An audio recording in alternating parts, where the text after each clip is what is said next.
안녕하십니까. 신의균의 국방TV 데일리 디펜스입니다.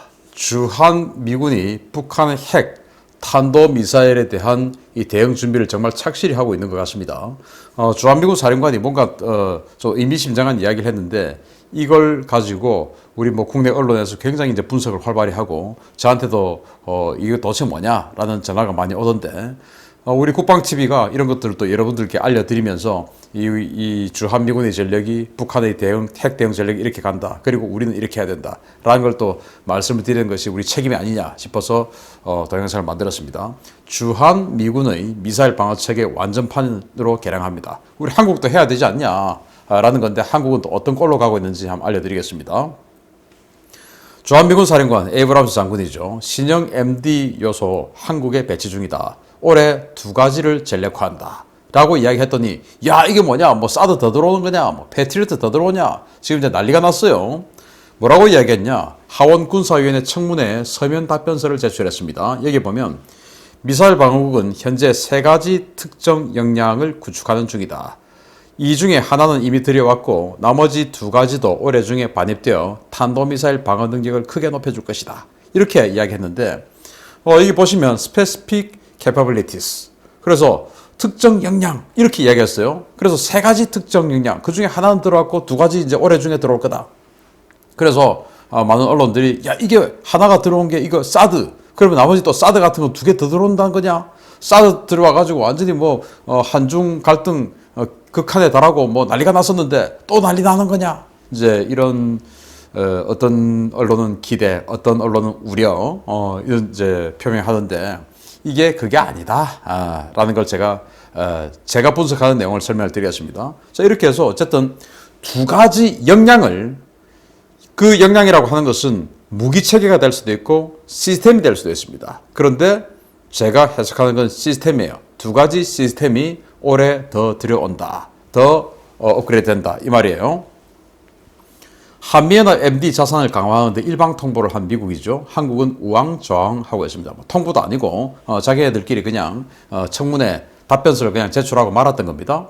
그래서 우리 언론들이 저 같은 사람에게 이게 도대체 뭐냐? 라고 묻는 전화를 하기 전에 당연히 군 당국에 제일 먼저 물어봤겠죠. 그런데 우리 군 당국은 아무도 모르더라 이겁니다.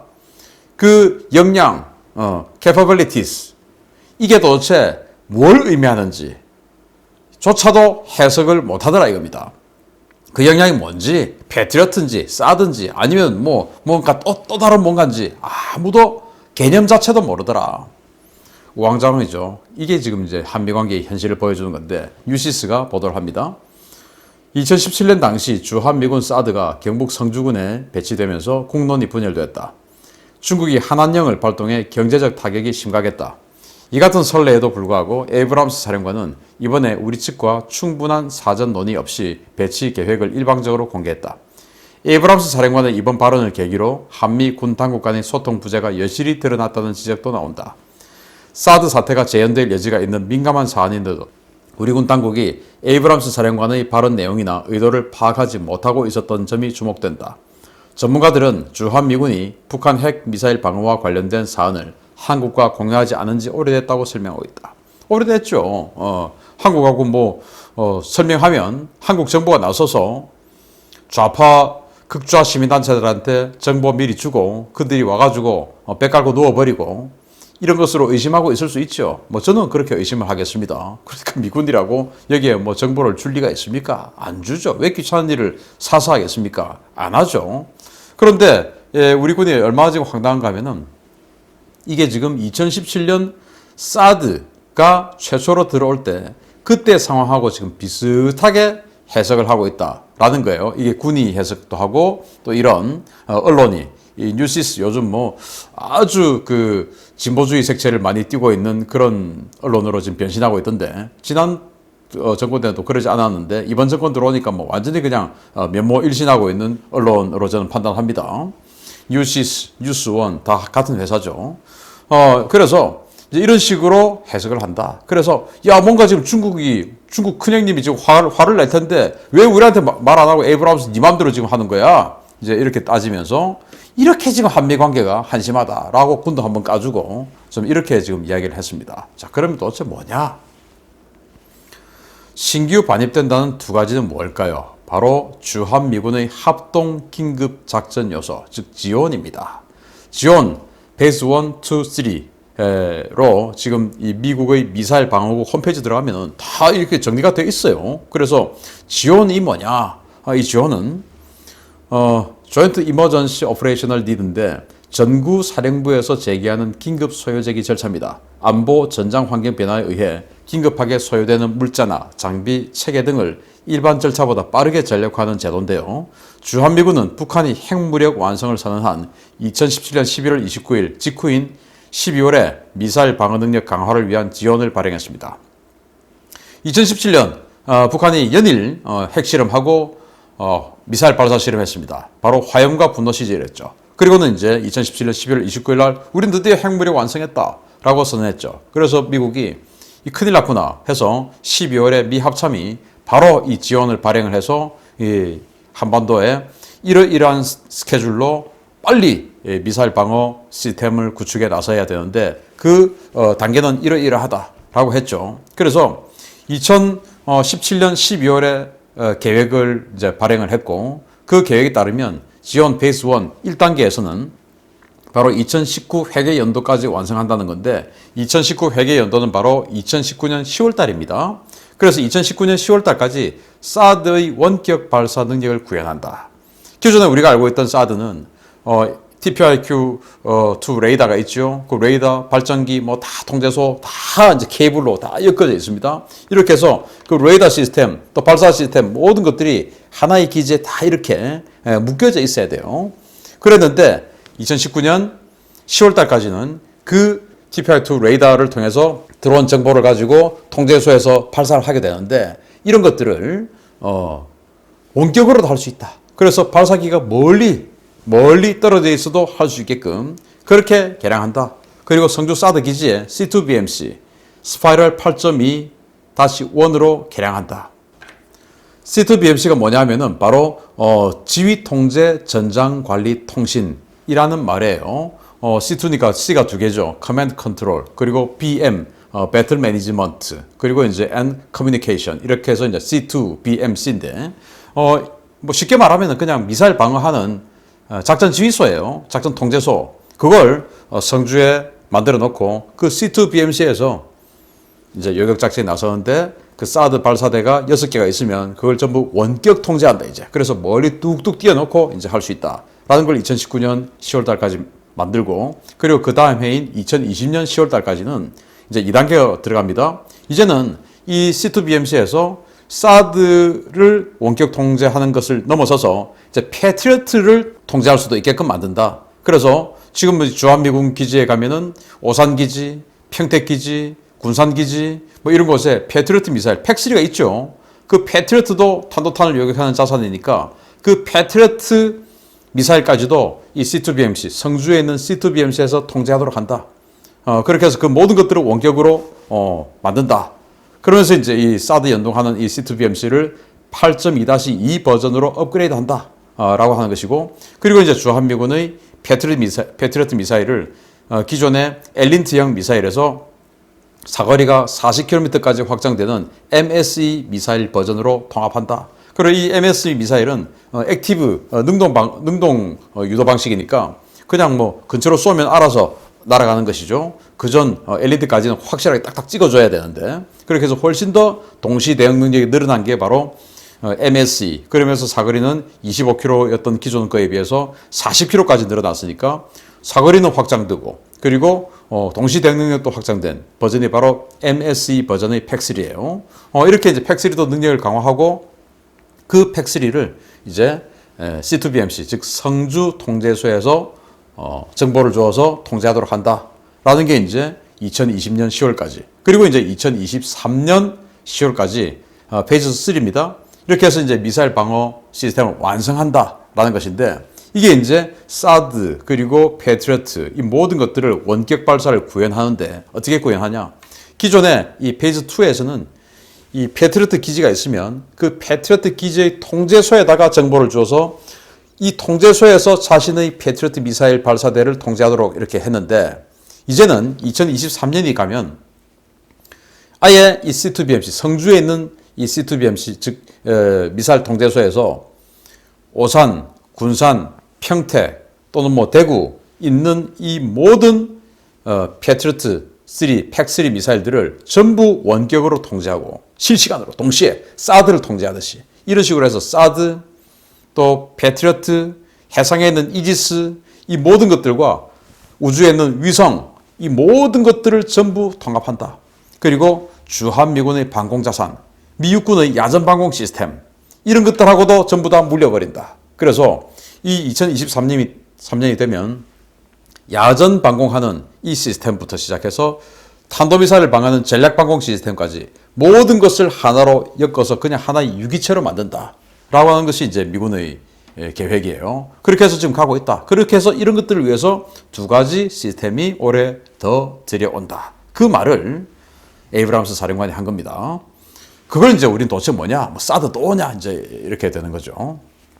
그러면 이제 지원 2단계, 3단계를 위해서 추가 반입될 장비는 뭐냐? 신형 레이더죠. 바로 패트리어트 3를 유도하는 탐지하는 신형 레이더입니다. 지금 이제 패트리어트 3는 MPQ-65라고 하는 레이더가 있는데 이 단점이 전방만 지향하고 있으니까 측방이나 후방에서 SLBM 같은 게 날아오면 대응을 하지 못한다. 이게 바로 이제 결정적인 단점 아니겠습니까? 거기다가 지금 북한은 북극성 시리즈 만들어서 또 전략 잠수함 만들어서 뒤에서 뒤통수를 때리겠다고 하니 이거 어떻게 하냐?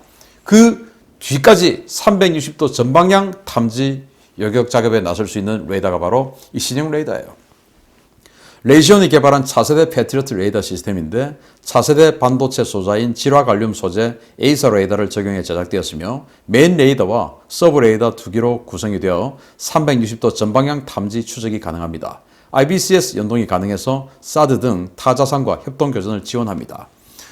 이게 이제 메인 레이더예요. 그리고 뒤에 있는 이렇게 볼록볼록 솟아 있는 거 이거 두 개.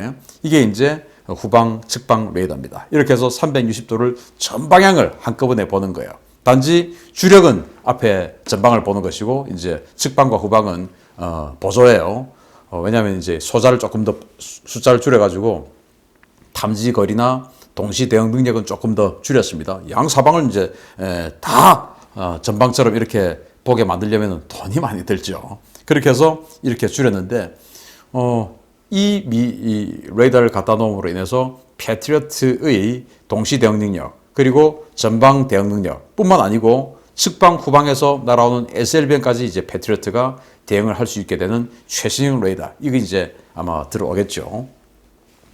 그러면서 지휘 통제 시스템 바로 C2BMC 스파이럴 8.2-3으로 업그레이드를 하고 그리고 보아 5.1 소프트웨어로 만든다. 그렇게 해서 우주 기존의 뭐 육군 자산 그리고 해군 자산 그리고 공군 자산 이 모든 것들을 하나로 엮는 단계로 들어간다. 이게 이제 지휘 통제 시스템으로 들어온다.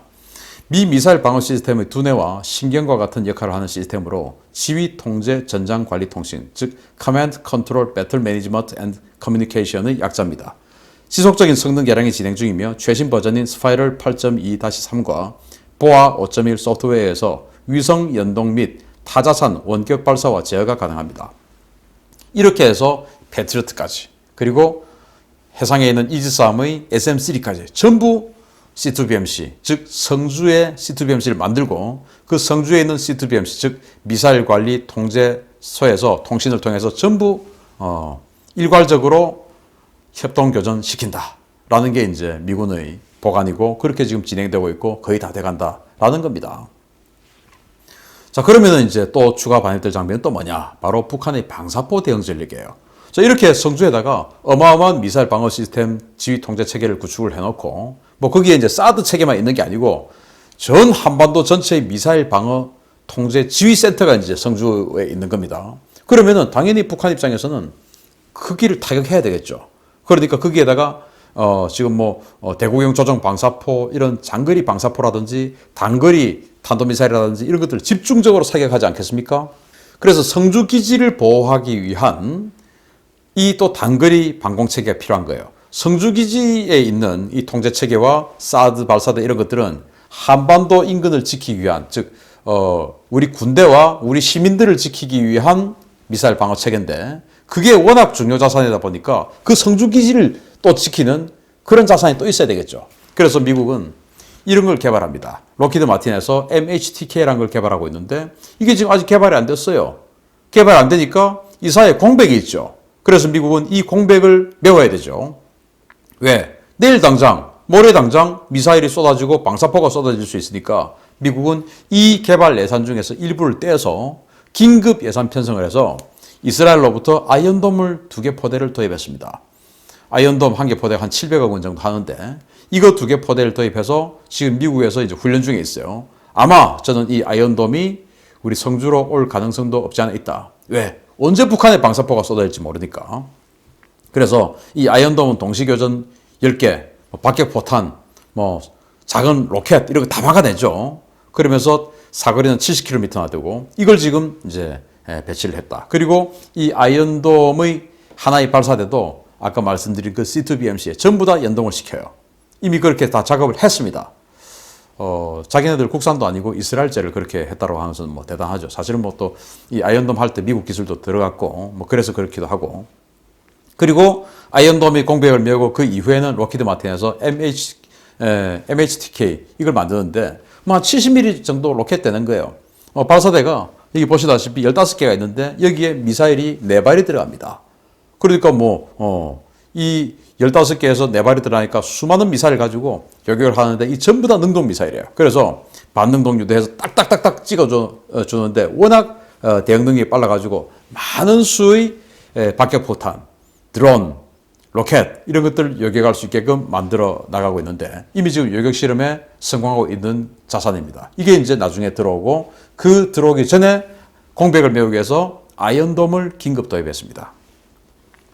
그렇게 해서 이제 미국은 신규 장비 그리고 소프트웨어 등을 개량해서 보다 완벽해지고 있죠. 주한미군 MD는 이렇게 TPI-2 레이더 같은 것으로 장거리 탐색을 합니다. 그리고 우리 한국에도 그린파인 레이더 있죠. 이제 그렇게 장거리 탐색하는 거 아닙니까? 그렇게 해서 장거리 탐색하고 미사일 떴다 이러면 이제 초창기에 바로 요격을 해야 되는데 이렇게 해서 이지스에서 중간 단계 또 상승 단계에서 이지스에서 SM-3로 요격하고 이걸 전부 다 이제 C2BMC 즉 성주에 있는 미사일 통제 센터에서 전부 지휘를 하죠. 그리고는 이제 중간 단계에서 이지스-3이 요격을 하고 그리고 종말 단계에서 다시 이제 지상에 있는 사드 그리고 지금 개량하고 있는 패트리어트 MSE 버전 그리고 구형 패트리어트 에린트 버전 그리고 새로 록히드 마틴에서 만들고 있는 MHTK 이런 걸 가지고 각각 150km, 40km, 25km, 3km 이렇게 이제 종말 단계에서 계속 요격 작업에 나서고 이 모든 것들을 C2BMC에서 해내고 그 C2BMC에서 평택도 또 오산도, 군산도, 성주도, 대구도, 서울도 모든 것들을 해나가는 것이죠. 그런데 정작 중요한 서울은 할 수가 없습니다. 왜? 서울에는 미국 이 MD 자산이 없으니까요. 그러면은 딱 봐도 한눈에 봐도 이 C2BMC에서 컨트롤 해주는 미사일 방어 체계가 굉장히 정확하고 요격 성공률이 높겠죠.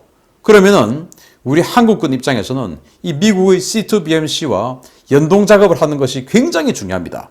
일본은 이미 일본의 방어를 위해서 미국의 C2BMC, 주일 미군의 C2BMC와 일본은 전부 연동을 다 했어요. 그렇게 해서 일본 이지스-3에 SM-3를 갖다 놓고 해서 전부 북한의 탄도미사일을 대항하기 위해서 전부 하나의 유기체로 다 엮어놨습니다. 자, 일본이 북한 탄도미사일 위협이 높을까요? 대한민국이 높을까요? 우리가 더 위협이 높죠. 그런데 우리는 어떻게 하냐? 안 해. 왜? 미국의 MD에 편입된다. 그러면은 저 천하의 나쁜 놈. 어디 중국 형님이 보고 계시는데 미국의 MD에 편입해. 어디 북한 형님이 지금 눈을 부릅뜨고 지금 보고 계시는데 미국의 MD에 편입해. 라고 2000년대 초반에 좌파들이 프레임을 짜놨어요. 그래서 미국하고 미사일 방어 체계를 같이 하면은 미국의 MD에 편입하고 미국의 MD에 종속되고 미국의 MD를 우리 자산으로 대신해주는 이런 식으로 거짓말로 만들어 놨습니다. 무슨 미국 본토방어를 우리가 해줍니까? 우리가 지키는 거죠. 그걸 더 효율적으로 하기 위해서 미국의 C2BMC, 즉 미국의 인공위성, 미국의 이지스, 그리고 미국의 패트리어트 레이더, 사드 레이더 이 정보를 우리가 다 같이 받아서 쓰겠다. 효율적인 거 아닙니까? 그런데 우리는 뭐하냐? 싫어. 그러면은 중국과 북한이 싫어할 거야. 우리는 우리끼리만. 그래서 우리는 한국형 MD, 한국형 미사일 방어 시스템, KAMD라는 단어를 새로 만들었어요. 왜? 욕먹기 싫어서. 정말 비겁한 군인들, 나쁜 자들이죠. 그렇게 만들어낸 아주 소신 없는 군인들, 그리고 그런 정치인들. 이거 진짜 정말. 그래서 같은 위협 앞에 너무도 다른 한국과 미국의 대응입니다. 미국은 똑같이 북한의 탄도미사일에 대응해서 이런 식으로 체계적으로 미사일 방어 시스템을 구축해 나가고, 한국에게 계속 니들도 같이 하자라고 이야기하는데, 한국은 이 에이브람스 사령관이 저 발언을 한 그날 한국은 방사청에서 이런 이야기를 합니다. 방위사업청이 한국산 우선 구매제도, 즉 바이 코리아 디펜스 제도 도입을 추진한다. 사업 추진 시에 구매 및 정비 비용과 함께 국내 산업 경제적 파급 효과를 고려해 국외 구매보다 국내 연구개발을 우선 검토해야 한다는 내용이다. 또 국외 구매 사업의 경우에도 컨소시엄 구성이나 유지, 보수, 정비 등의 국내 업체가 반드시 참여하도록 관련 규정을 개정한다. 참 기가 차는 내용입니다. 자, 잘 모르신 분들 들으면 우리 국산품 한다는데 그래야지. 자주국방 해야지. 자주국방하고 국산 무기하고는 전혀 별개의 이야기예요. 그런데 미국 아까 보십시오. 록히드 마틴에서 MHTK를 개발하는데 그 개발할 때까지 아직 지금 여유 공백이 지금 시간이 좀 걸려. 자, 이 사이에 우리가 두들겨 맞으면 어떡할 거냐. 그러니까 긴급하게 예산 빼가지고 아이언돔 사와. 막아야지. 성주 싸드기지 막아야지. 라고 하는 게 미국이에요. 그러나 우리는 2035년까지는 북한이 우리를 안 때려주길 바라야지. 때리면 2035년 이후에 때려주세요. 왜냐? 우리는 한국형 SM3를 따로 개발할 거예요. 왜냐? 돈이 되니까 LIG 넥슨에다가 매출 좀 올려주게요. 이런 거 아니겠습니까? 말이 됩니까 이게? 예. 그리고 모든 것을 국내 개발을 우선한다. 언제 도대체? 언제? 국내 개발하는 거 좋아요. 2035년, 2040년에 하겠다. 좋아요. 하면 됩니다. 그럼 그 사이에는 어떡합니까? 15년 동안. 15년 동안 우리는 북한이 우리에게 핵미사일, 핵미사일 아니더라도 그냥 탄도미사일이라도 공격 안 한다는 보장이 있습니까? 그러면 15년 동안 우리 군대 없애야죠. 1년에 50조, 60조씩. 15년이면 그게 얼마입니까? 600조, 800조, 1000조. 어마어마하죠. 그 돈을 왜 씁니까? 15년 동안 북한이 탄도미사일 안 쏠 건데, 그러면 15년 동안 군대 조금 잠시 니들 조금 집에서 쉬어 하고는 다른 거 좀 하다가 이제 2035년 됐으니까 북한이 이제 쏠지 몰라? 자, 군대 다시 모여. 이게 낫지 않습니까? 우리는 절대 북한은 우리를 공격하지 않을 거야. 그렇지만 군대는 유지해야 돼. 왜? 여기에 먹고 사는 사람들이 너무 많으니까. 일단 군인들 별 달고 멋지게 폼 잡고 있어야 되죠. 조직 유지하고 있어야 되죠. 그리고 거기에 부품을 대는, 무기를 대는, 그리고 납품을 하는 군납, 그리고 방위산업, 얼마나 많은 먹거리가 있습니까? 그들 생존해야 되죠. 그러니까 이런 쪽에 가서는 북한의 위협에 대비해서 우리는 이런 식으로 부대를 유지해야 된다. 그런데 2035년까지 미사일 만들 거야. 안 되죠. 자, 그러면은 우리 독자적으로 만약에 무기를 만든다. 좋습니다. 그리고 우리 독자적으로 안 되면은 국외 도입을 하면은 거기에 정비나 컨소시엄을 하든지 어떻게 하든지 우리가 숟가락을 놓아야 된다. 라고 하는 거 좋습니다. 그런데 절대로 그게 안 되는 품목들이 있어요. 예를 들어서 F-35. F-35를 만드는데 우리를 거기에 정비할 수 있게끔 돈 주면 그건 되죠. 근데 그걸 만드는데 우리가 거기 참여를 한다든지, 그리고 완전히 최신 전략무기 만들었는데 이걸 우리에게 공개해라. 미사일을 만들었는데 이걸 우리에게 정비할 수 있는 권한을 줘라. 그러면 그 소스 코드를 우리에게 다 줘야 되는데 그거 하겠습니까? 못하는 거죠. 이 말은 뭐냐? 앞으로 미국제 무기 안 살 거야 라는 겁니다. 미국제 무기 안 살 거야. 한미동맹 하면서 미국제 무기가 세계에서 가장 성능 좋은데 그걸 안 살 거야. 물론 그 정도 성능 되는 거 우리 만들면 더 좋아요. 그 사이는 어떡할 거냐 이겁니다.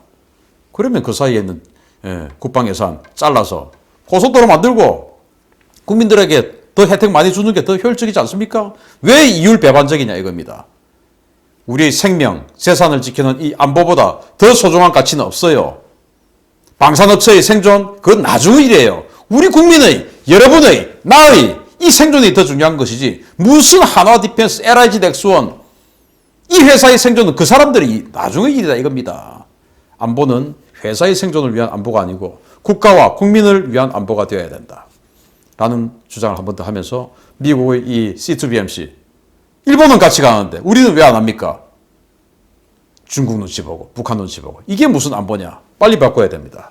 마치겠습니다. 감사합니다.